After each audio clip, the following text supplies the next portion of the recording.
सादर जय जिनेन्द्र, जय पंच परमेष्ठी भगवान। बंधुओं, अपने संपूर्ण विश्व मानव परिवार को कल्कि ज्ञान सागर के अनुसार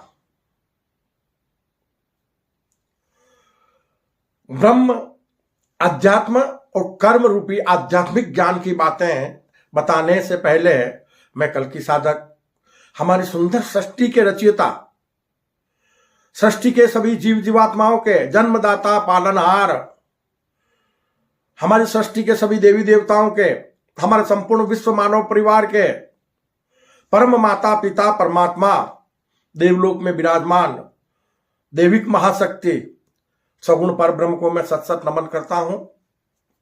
इसी के साथ हमारे विशाल ब्रह्मांड के रचयिता, संपूर्ण ब्रह्मांड के स्वामी, सृष्टि के सभी देवी देवताओं के और हमारे संपूर्ण विश्व मानव परिवार के परम गुरुवर, ज्ञान विज्ञान और आत्मशक्ति के दाता, जिस दिव्य महाशक्ति को किसी ने बनाया नहीं और जिस दिव्य महाशक्ति को कोई मिटा नहीं सकता, जो दिव्य महाशक्ति किसी की संतान नहीं है और जिस दिव्य महाशक्ति की कोई संतान नहीं है,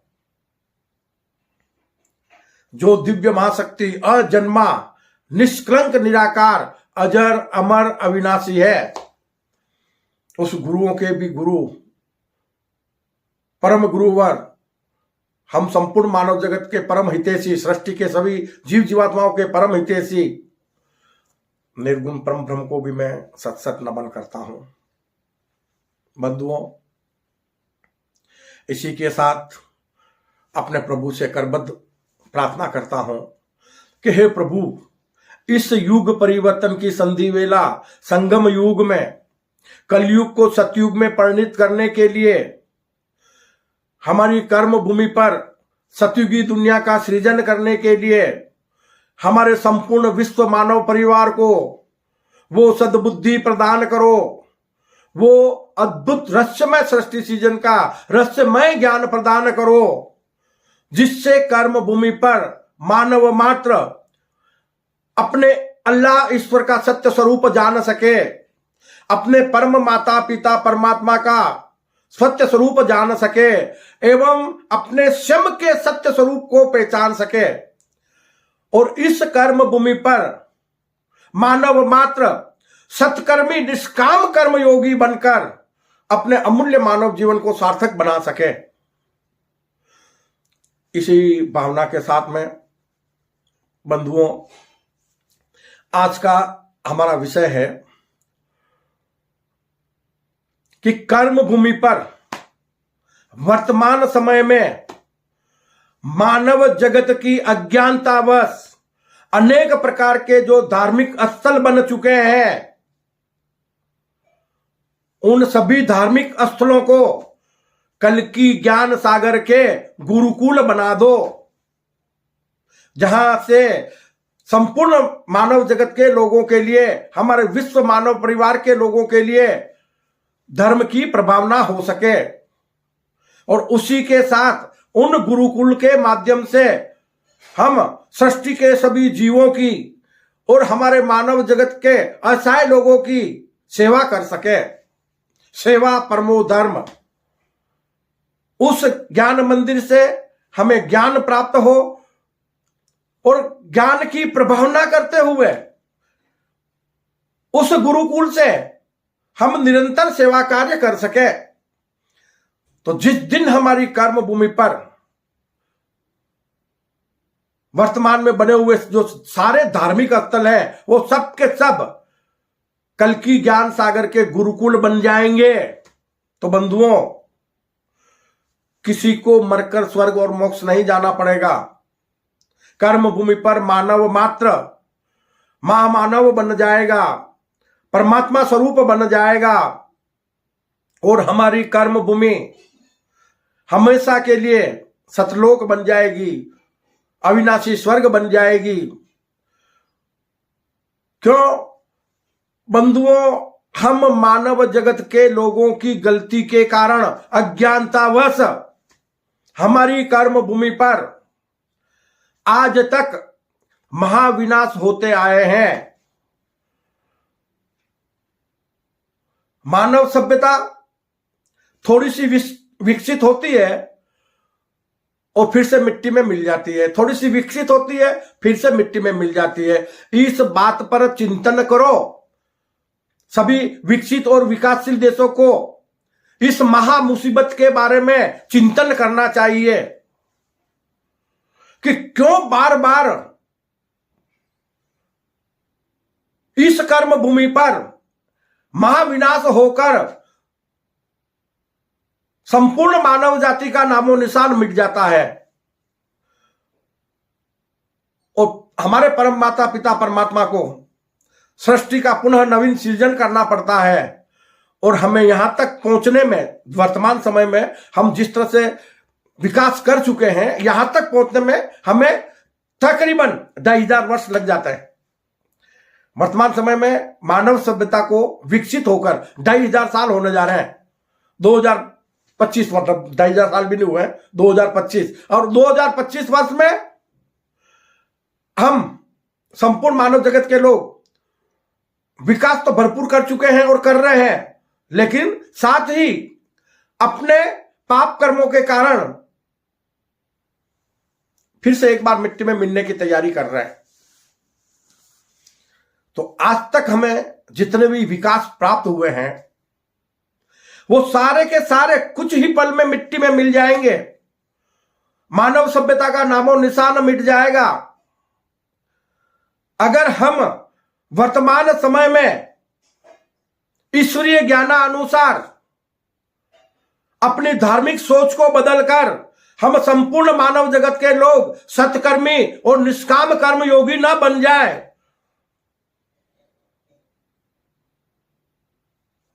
तो इस मानव सभ्यता का नामो निशान मिट जाएगा। कोई नहीं बचा सकता, ब्रह्मांड की कोई ताकत नहीं बचा सकती। यह सृष्टि का नियम है कि जब जब कर्म भूमि पर पाप का बोझ बढ़ जाता है, यानी अत्यधिक पाप का बोझ बढ़ जाता है, तो महाविनाश होकर सृष्टि का पुनः नवीन सृजन होता है। ज्ञात रहे, दिव्य महाशक्ति हमारे परम गुरुवर निर्गुण परम ब्रह्म जो हमारे लिए ज्ञान, विज्ञान और आत्मशक्ति के दाता हैं, वो हमें ज्ञान प्रदान करा सकते हैं कर्म करने का। किसी से निर्धारित कर्म नहीं करवा सकते, हमें विज्ञान प्रदान करते हैं आकाश की ऊंचाइयों को छूने के लिए, अंतरिक्ष में अनेक दुनिया बसाने के लिए, मानव को संपूर्ण ब्रह्मांड का स्वामी बनाने के लिए। किंतु हम मानव जगत के लोग अज्ञानतावश उस विज्ञान के माध्यम से विनाशकारी हथियार बनाकर अपनी कर्म भूमि पर देश विदेश की सीमाएं डालकर हम धरती का मालिक बनने की कोशिश करते हैं।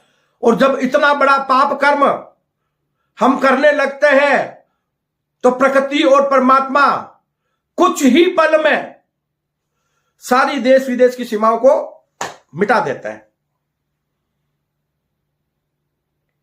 बंधुओं, विकास में हजारों वर्ष लग जाते हैं, यह बात कल्कि ज्ञान सागर कहता है और सारी दुनिया जानती है कि विकास 1-2 दिन में नहीं हो जाते हैं।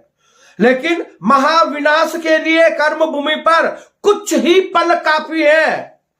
कुछ ही पल में सब कुछ मिट्टी में मिल सकता है। तो उस दिव्य मां शक्ति से डरो, अपनी मनमानी मत करो। आज तक मानव जगत के लोग अपनी मनमानी करके मिट्टी में मिलते आए हैं।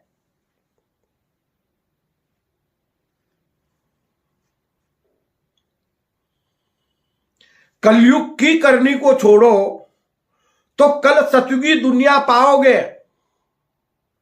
प्रभु का संदेश है कि कलयुग की करनी को छोड़ो तो कल सतयुगी दुनिया पाओगे। अरे मरकर स्वर्ग किसने देखा, कर्मों से बच के कहां जाओगे। आज हमारे संपूर्ण मानव जगत के लोग धर्म के नाम पर जाति संप्रदाय बनाकर आपस में लड़ रहे हैं, जिसके कारण धर्म के प्रति ग्लानि बढ़ रही है। कर्म भूमि पर अनेक प्रकार के धार्मिक स्थल बन चुके हैं।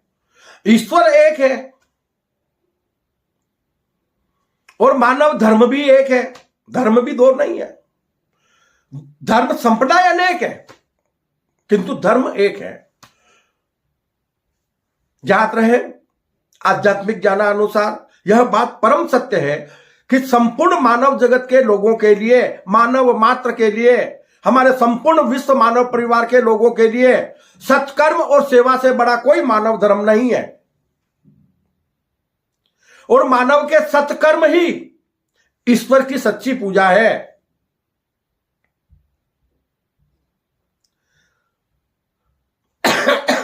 सेवा परमो धर्म, सेवा से बड़ा कोई धर्म नहीं है। धर्म की सत्य परिभाषा ही सेवा परमो धर्म।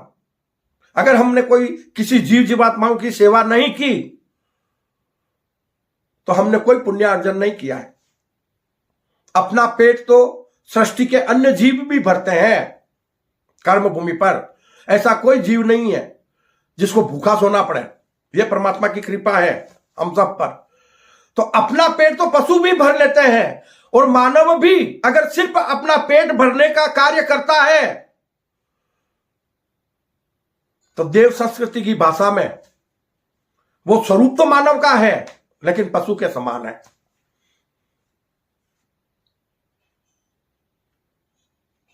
जो अज्ञानतावत पशुओं की तरह कर्म भूमि पर पाप कर्म करता है और अज्ञानतावश इस नश्वर शरीर को अपना मानकर, इस नश्वर शरीर के लिए, नश्वर भौतिक शरीर के लिए अपना अमूल्य मानव जीवन मिट्टी में मिला देता है। तो बंधुओं, वर्तमान समय एक बार फिर से हम देख रहे हैं कि युग परिवर्तन की संधि वेला, संगम युग का समय चल रहा है। कलयुग को सतयुग में परिणित करने का समय चल रहा है। प्रभु द्वारा कल की ज्ञान सागर के माध्यम से संपूर्ण विश्व मानव परिवार के लिए अमूल्य ज्ञान की वर्षा हो रही है कि अपने भूल को सुधारो और मानव से महामानव बन जाओ। हमारे परम माता पिता परमात्मा ने सुंदर सृष्टि का सृजन किया है। किसके लिए किया है? सृष्टि में 84 लाख योनियों के जीव हैं, जिसमें एक मानव ही ऐसा प्राणी है जिसे सगुण परमात्मा पर ब्रह्म की सर्वश्रेष्ठ कीर्ति, सृष्टि का सर्वश्रेष्ठ प्राणी माना गया है। कर्म भूमि पर मानव निर्गुण ईश्वर का सगुण स्वरूप है और देवलोक में विराजमान हमारे अपने परम माता पिता परमात्मा सगुण पर ब्रह्म के हम साक्षात रूप है, साकार रूप है।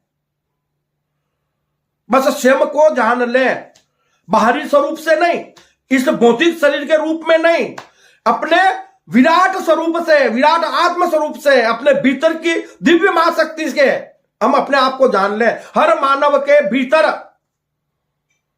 वो दिव्य महाशक्ति जो संपूर्ण ब्रह्मांड की स्वामी है, वो मानव मात्र के भीतर, सृष्टि के सभी देवी देवताओं के भीतर आत्मस्वरूप में विद्यमान है।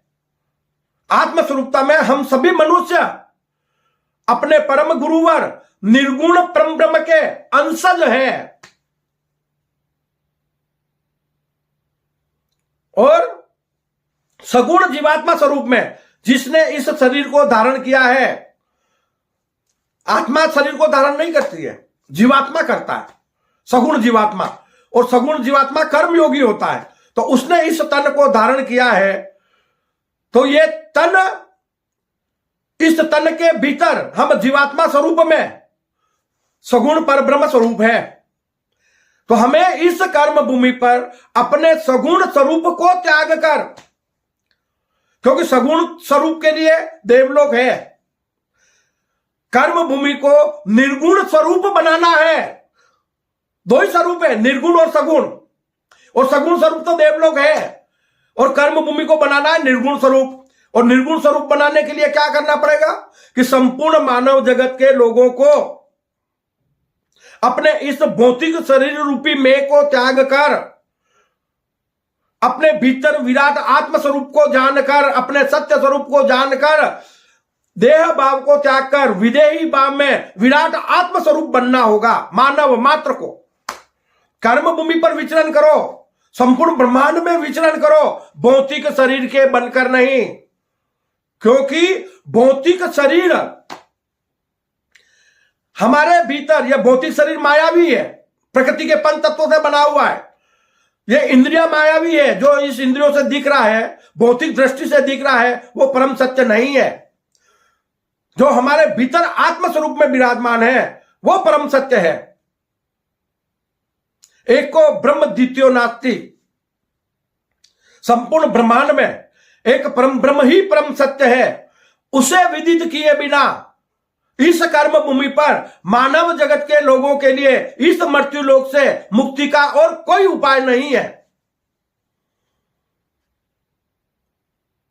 मानव को बड़े बड़े धर्म ग्रंथ पढ़ने की जरूरत नहीं है। स्वयं चिंतन कर ले अपने आप के बारे में कि मैं कौन हूं, मैं कहां से आया हूं, मुझे किसने बनाया है, और बनाया है तो मुझे क्यों बनाया है। छोटी छोटी बातों का चिंतन करो, आपके भीतर से ही आपको अंतः प्रेरणा से जवाब मिल जाएंगे प्रभु के द्वारा, और आप अपने आप को जान जाओगे। ये भौतिक शरीर से मुक्त हो जाओगे, मानव से महामानव बन जाओगे, और संपूर्ण ब्रह्मांड के स्वामी बन जाओगे। ब्रह्मांड में अनेक प्रकार की दुनिया, नई नई दुनिया बस जाएगी, और हमारे परम माता पिता परमात्मा सगुण पर ब्रह्म का सपना साकार हो जाएगा, जो अरबों वर्षों से नहीं हो सका। अब तो कर लो। यह कल की ज्ञान सागर वो ज्ञान है जो संपूर्ण मानव जगत के लोगों को कर्म भूमि पर पहली बार अद्भुत रहस्यमय सृष्टि सीजन का रहस्यमय ज्ञान प्रदान कर रहा है। और उस रहस्यमय ज्ञान से मानव मात्र कर्म भूमि पर ब्रह्म यानी अपने अल्लाह ईश्वर को, अध्यात्म स्वयं की आत्मशक्ति को, स्वयं की आत्मा को, अपने स्वयं के सत्य स्वरूप को, और कर्म जीवन जीने का ज्ञान ग्रहण कर सके। और जब हमारे पास ब्रह्म, अध्यात्म और कर्म करने का ज्ञान हमने पा लिया, तो समझो कर्म भूमि पर मानव मात्र महामानव बन जाएगा। किसी को मरकर स्वर्ग और मोक्ष नहीं जाना पड़ेगा। यह कर्म भूमि अविनाशी स्वर्ग बन जाएगी, सतलोक बन जाएगी, और मोक्ष रूपी शाश्वत सुख भी इसी कर्म भूमि पर मिल जाएगा। कब मिलेगा शाश्वत सुख? जब मानव मात्र आत्मस्वरूप बन जाएगा। अब जब आत्मस्वरूप हम बन गए और मैं से मुक्त हो गए, तो मैं से जब आप मुक्त हो गए तो मरण किसका, न जन्म किसका, और मोक्ष किसका। यही तो मुक्ति का द्वार है कि मानव मैं से मुक्त हो जाए। मैं से मुक्त हो जाने की क्रिया को ही इस कर्म भूमि पर मुक्ति कहा गया है। लेकिन प्रभु ने नहीं कहा कि मैं से मुक्त होकर मर जाओ या शरीर को त्याग दो। नहीं, ये भौतिक शरीर को धारण किए हुए आप में से मुक्त हो जाओ कि मैं ये भौतिक शरीर नहीं हूं। मेरा जो सत्य स्वरूप है वो आत्म स्वरूप है, और मैं जो इसको देख रहा हूं भौतिक शरीर को, यह भौतिक शरीर मेरा आत्म स्वरूप है। तो सारी मुसीबतों का हल हो जाएगा। सारे धार्मिक विवाद जो हमारे विश्व मानव परिवार के बीच है मिट जाएंगे। तो इसलिए कल की ज्ञान सागर कहता है कि कर्म भूमि पर वर्तमान समय में जितने भी धार्मिक स्थल है उनको सबको गुरुकुल बना दो कल की ज्ञान सागर के, और हर कदम कदम पर कल की ज्ञान सागर की प्रभावना हो कर्म भूमि पे, जो मानव मात्र को महामानव बना दे, मानव मात्र को परमात्मा स्वरूप बना दे, और ये कर्म भूमि हमारी अविनाशी स्वर्ग बन जाए, हमारी कर्म भूमि सतलोक बन जाए, किसको मरकर स्वर्ग और मोक्ष नहीं जाना पड़े। बंधुओं, हमारे परम गुरुवर, परम हितैषी, निर्गुण परम ब्रह्म बड़े दयालु हैं, और हमारे परम माता पिता परमात्मा देविक महाशक्ति वो भी हम पर बड़े दयालु हैं। तो माता पिता की कृपा और आशीष हम पर सदैव बनी रहती है। वो हमारे जन्मदाता पालनहार हैं, और हमें ज्ञान प्रदान करने वाले, हमें आत्मशक्ति प्रदान करने वाले, हमें विज्ञान प्रदान करने वाले, हमारे मानव जीवन को सुखद बनाने वाले हमारे निर्गुण परम ब्रह्म है, हमारे परम हितैषी। हम उन्हें जाने, तो उन्हें हमें जानना है, और संपूर्ण मानव जगत के लोगों को वो ज्ञान देना है। तो वर्तमान समय में जितने भी धार्मिक स्थल है जो विवाद का कारण बने हुए हैं, जितने भी धार्मिक स्थल हैं जिनके कारण मानव जगत के लोगों के बीच, हमारे विश्व मानव परिवार के लोगों के बीच नफरतें पैदा हो रही है, हम उन्हें कल की ज्ञान सागर के गुरुकुल बना दें और वहीं से संपूर्ण मानव जगत के लोगों के लिए सेवा कार्य करें और हमारे सृष्टि के सभी जीव जीवात्माओं के लिए हम सेवा कार्य करें। देखते ही देखते हमारी कर्मभूमि अविनाशी स्वर्ग बन जाएगी, सतलोक बन जाएगी। क्यों? कि कल की ज्ञान सागर कहता है, इस बात को सुन लेना। आपको किसी धर्म ग्रंथ में यह बात नहीं मिलेगी कि मानव को, मनुष्य रूपी जीवात्मा को, मनुष्य रूपी कर्मयोगी को स्वर्ग, नरक और मोक्ष, ये तीनों गतियां इस कर्म भूमि पर ही प्राप्त होती है। स्वर्ग नरक हम वर्तमान समय में भुगत रहे हैं। कई लोग हमारे विश्व मानव परिवार के ऐसे हैं जो अभावग्रस्त जीवन जी रहे हैं, बीमारियों से तड़प रहे हैं, कई तरह की तकलीफें देख रहे हैं। यह नरक गति है कि मानव होकर भी वो सुखी नहीं है, उनको अभावग्रस्त जीवन मिला हुआ है, शरीर से अपाहिज है, बीमारियों से परेशान है। तो ये पाप कर्मों का फल होता है। भगवान किसको तकलीफ नहीं दे रहा, मानव स्वयं ही स्वयं के भाग्य का विधाता है। वो जैसे कर्म करता है कर्म भूमि पर वैसा जीवन पाता है। तो स्वर्ग सुख, अगर हम सत्कर्मी निष्काम कर्मयोगी बन जाए तो इसी कर्म भूमि पर हमें भरपूर सुख, शांति, वैभव, समृद्धि की प्राप्ति होगी। क्यों? कि हमने पाप कर्म किए ही नहीं। हमें तकलीफ इसलिए नहीं आएगी कि हमने इस कर्म भूमि पर किसी भी जीव जीवात्मा को तकलीफ नहीं दी। और कोई भी कर्मयोगी इस सृष्टि के अंदर, सृष्टि के किसी भी जीव जीवात्माओं को थोड़ी भी तकलीफ देता है, त्रासदी देता है, तो वो बच के कहीं नहीं जा सकेगा। उसे उसके कर्मों का फल भुगतना ही होगा। उसे उतने ही त्रासदियां भुगतनी होगी जितनी उससे भी बढ़ के भुगतनी पड़ेगी जितनी उसने अन्य जीव को दी है। तो बंधुओं, सत्कर्म से मिलता है स्वर्ग सुख, पाप कर्मों से मिलता है नरक की त्रासदियां। तो पाप कर्म हम कर्म भूमि पर ही करते हैं, सत्कर्म भी हम कर्म भूमि पर करते हैं, और निष्काम कर्म भी, निष्काम कर्म योगी बनकर निष्काम कर्म भी हम इसी कर्म भूमि पर कर सकते हैं। और निष्काम कर्म करने से देह भाव को त्याग कर विदेही भाव में निष्काम कर्म योगी बनकर हम निष्काम कर्म करेंगे। यानी कर्म तो हम कर रहे हैं लेकिन हम फल की आस नहीं करेंगे। और वो कर्म कैसे होने चाहिए? निष्काम कर्म जन कल्याण के, सृष्टि के जीवों की सेवा करने के। तो वो कर्म आपको मानव से महामानव बना देंगे, परमात्मा स्वरूप बना देंगे, और उससे आपको शाश्वत सुख की प्राप्ति होगी। क्यों? कि आप विराट आत्म स्वरूप बन चुके हैं। तो आत्मा का तो जन्म मरण होता ही नहीं है। कृष्ण भगवान ने बहुत अच्छे से बताया है गीता में कि आत्मा को ना तो कोई मार सकता है, ना कोई जला सकता है, ना कोई मिटा सकता है। तो वो तो आत्मा बन जाओ ना। आप हो, बनना भी क्या है, बस अपने आप को जान लो भीतर से। तो वो विराट आत्म स्वरूप बनकर इस कर्म भूमि पर जियो, तो आपको हजारों वर्ष की उम्र इसी कर्म भूमि पर मिल जाएगी। जन्म मरण आपका रुक जाएगा, निरोगी काया आपको मिल जाएगी, कोई बीमारियां लगेगी नहीं। और जब तेरे मेरे के भाव नहीं होंगे तो आपको शाश्वत सुख मिलेगा। क्यों? कि जब हम विराट आत्म स्वरूप बन जाते हैं तो हमारे बीच एक ही रिश्ता बचता है कि मैं सबका हूं और सब मेरे हैं। यहां मेरा परिवार, न मेरी पत्नी, न मेरा बेटा, न मेरी बेटी, वो नहीं आता है। क्यों? कि बंधुओं, आध्यात्मिक ज्ञानानुसार सतयुग में जब सतयुग आता है ना, तो सतयुग में संसारी रिश्ते नहीं होते हैं। जब हमारे पास संसारी रिश्ते ही नहीं है और हम विराट आत्म स्वरूप है, सबको अपना मानते हैं, तो फिर तो हमें शाश्वत सुख मिलेगा। क्यों? कि हम महामाया से मुक्त हो गए। आप भौतिक शरीर के बनकर जीवन भर इस भौतिक शरीर के लिए कर्म करते रहते हो, तो इसमें कोई दो राय नहीं है कि आप अपने जीवन को अपने कर्मों द्वारा मिट्टी में मिला रहे हो। आपको कभी सुख शांति की प्राप्ति नहीं हो सकती है। क्यों? कि आप नश्वरता के लिए जीवन जी रहे हो। यह देह नश्वर है, यह देह परिवर्तनशील है, यह देह मायावी है। तो इससे प्रेम कैसा? जो अजर अमर अविनाशी है उससे प्रेम करो ना।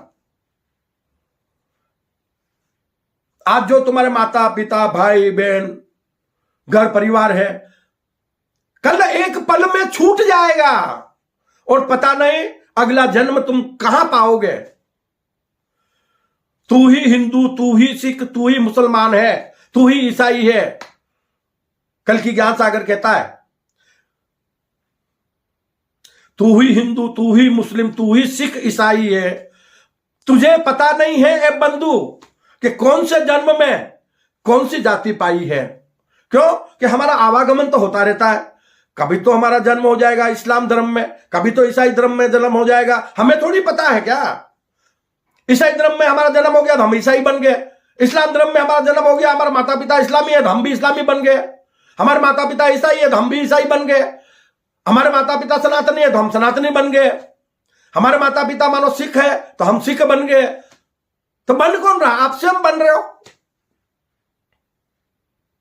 क्योंकि बालक जब इस कर्म भूमि पर अवतरित होता है बालक के रूप में, तो उसको संसारी माया अपने में समेट लेती है, उसको माया की हवा लग जाती है और फिर वो जिस घर परिवार में पैदा होता है उसे वैसे संस्कार मिल जाते हैं कि अपना तो ये धर्म है, अपने को तो वहां जाना है, अपने को ये करना है। बाबा बच्चों को क्यों सिखाते हो ये सब, क्यों अपने बच्चों का जीवन तबाह कर रहे हो।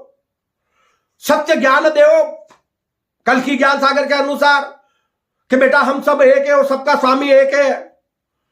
मंदिर मस्जिद चर्च गुरुद्वारे में कोई भेद नहीं है।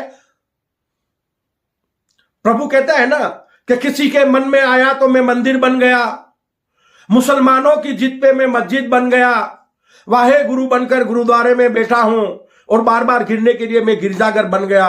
बताओ बच्चों, किस रूप में आप मेरा सम्मान करते हो, सत्कार करते हो, किस रूप में मुझे मानते हो, किस रूप में मुझे जानते हो, जबकि मैं निराकार हूं, मैं किसी धार्मिक स्थल में निवास नहीं करता।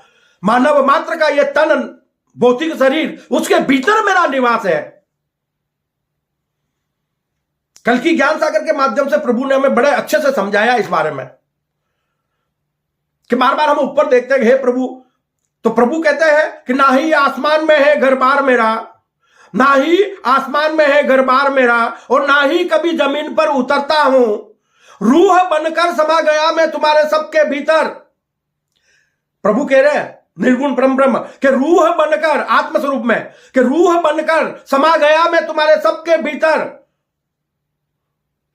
ये तुम्हारा जिस्म ही है निवास मेरा, ये तुम्हारा जिस्म ही है निवास मेरा, इसी जिस्म में मिलूंगा मैं, बाहर कहीं धार्मिक स्थलों में मिलने वाला नहीं हूं। जिस दिन आप योग लगाओगे, जिस दिन आप साधना करोगे, जिस दिन मेरा चिंतन करोगे, मैं आपके हृदय में प्रकट हो जाऊंगा। ईश्वर को पाना बिल्कुल मुश्किल नहीं है, कोई तपस्या करने की जरूरत नहीं है, बस योग लगा लो, ध्यान धर लो, वो कुछ ही पल में आपके हृदय में प्रकट हो जाएंगे। करो उनसे सवाल जवाब, आपको निश्चित तौर पर अंतः प्रेरणा से उनके जवाब मिल जाएंगे जो आप सवाल करोगे। तो बंधुओं, युगा अनुसार कलयुग को सतयुग में परिणित करने के लिए,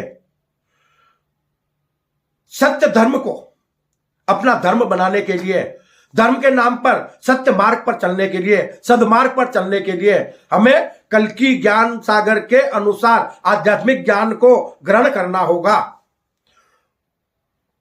इसलिए हमें सबसे पहले, हमारे लिए सबसे बड़ी जो मुसीबत है धार्मिक भेदभाव, तो हम अपनी कर्म भूमि पर पुनः गुरुकुल का शिलान्यास करें और पूरी कर्म भूमि पर हम गुरुकुल बना दें।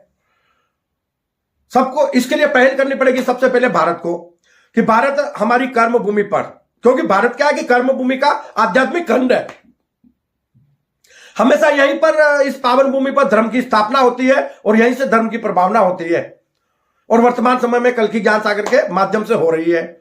और कल्कि ज्ञान सागर द्वारा इस कर्म भूमि पर 2016 में नवीन विश्व धर्म की स्थापना हो चुकी है। कल्कि ज्ञान सागर सतयुगी विश्व अहिंसा परमो धर्म, यह हुए सनातन धर्म का नवीन नामकरण। क्यों कि कल्कि अवतार आखिरी अवतार है और कल्कि द्वारा दिया गया ज्ञान आखिरी ज्ञान है जो मानव मात्र को परमात्मा स्वरूप बना देगा। तो बंधुओं जागो, कब तक सोए रहोगे? ऐसा ना हो कि भी निद्रा में ही ये दुनिया छूट जाए। जागोगे तो पाओगे, और वर्तमान समय जागने का है। तो कल्कि ज्ञान सागर कहता है कि भारत को अग्रसर होकर जम्मू कश्मीर में एक विशाल गुरुकुल बनाना होगा और उस गुरुकुल के माध्यम से संपूर्ण मानव जगत के लोगों को, अपने विश्व मानव परिवार के लोगों को आध्यात्मिक ज्ञान कल्कि ज्ञान सागर के अनुसार देना होगा, जिससे कर्म भूमि पर सभी देश विदेश की सीमाएं मिट जाए, संपूर्ण मानव विश्व मानव परिवार जुड़ जाए, धार्मिक भेदभाव मिट जाए, हमारी कर्म भूमि सतलोक बन जाए, अविनाशी स्वर्ग बन जाए और कर्म भूमि पर सतयुगी दुनिया हमेशा हमेशा के लिए कायम हो जाए और उसके बाद युग परिवर्तन रुक जाए, फिर कभी कलयुग ना आए। यह कार्य भारत कर सकता है कि संपूर्ण विश्व मानव परिवार को, भाई हम सब मनुष्य हैं ना, मनुष्य रूपी जीवात्मा, हमारा जन्म किसी देश विदेश में किसी गांव में नहीं होता है, कर्म भूमि पर होता है। हम कर्मयोगी हैं और पूरी धरती कर्मयोगी का वो जन्मभूमि है। कर्मयोगी के लिए, कर्मयोगी के लिए, सभी कर्मयोगियों के लिए पूरी धरती उसकी जन्मभूमि है। तो हम जन्मभूमि के नाम पर, अपने देश विदेश के नाम पर क्यों अपने आप को बांट रहे हैं? कल्कि ज्ञान सागर का संदेश, पूरी धरती सबका देश, एक ही देश है, एक ही देश बना दो, सारे विवाद मिटा दो, सबको समान सुविधाएं मिले, एयर कंडीशन पूरी कर्मभूमि पर स्कूल हो, एयर कंडीशन हॉस्पिटल्स हो, शानदार सड़कें हो, विद्युत का कोई, लाइटों का यानी बिजली का कभी कोई अभाव ना हो। क्यों? कि हम हमारा पैसा जो हथियारों पर खर्च कर रहे हैं वो हम विकास में खर्च करने लग जाएंगे तो सारी तकलीफें हमारी मिट जाएगी और मानव मात्र का अमूल्य मानव जीवन सुखद हो जाएगा और यह मानव जगत के लोगों के हाथों में है। तो बंधुओं, हम उम्मीद करते हैं कि यथाशीघ्र हमारा भारत एक बार पुनः विश्व धर्म की स्थापना करे कर्मभूमि पर और एक बार पुनः यथाशीघ्र विश्व धर्म गुरु बन जाए और विश्व में शांति कायम हो जाए और हमारी कर्मभूमि पर हमारे संपूर्ण विश्व मानव परिवार के लोग सत्कर्मी निष्काम कर्मयोगी बन जाए और मानव मात्र का अमूल्य मानव जीवन सार्थक हो जाए। इसी भावना के साथ बंधुओं, अपने संपूर्ण विश्व मानव परिवार के कल्याण की भावना रखते हुए मैं अपनी वाणी को विश्राम देता हूं। जय अहिंसा, ओम विश्व शांति, सत्यमेव जयते, सत्यमेव जयते, सत्यमेव जयते।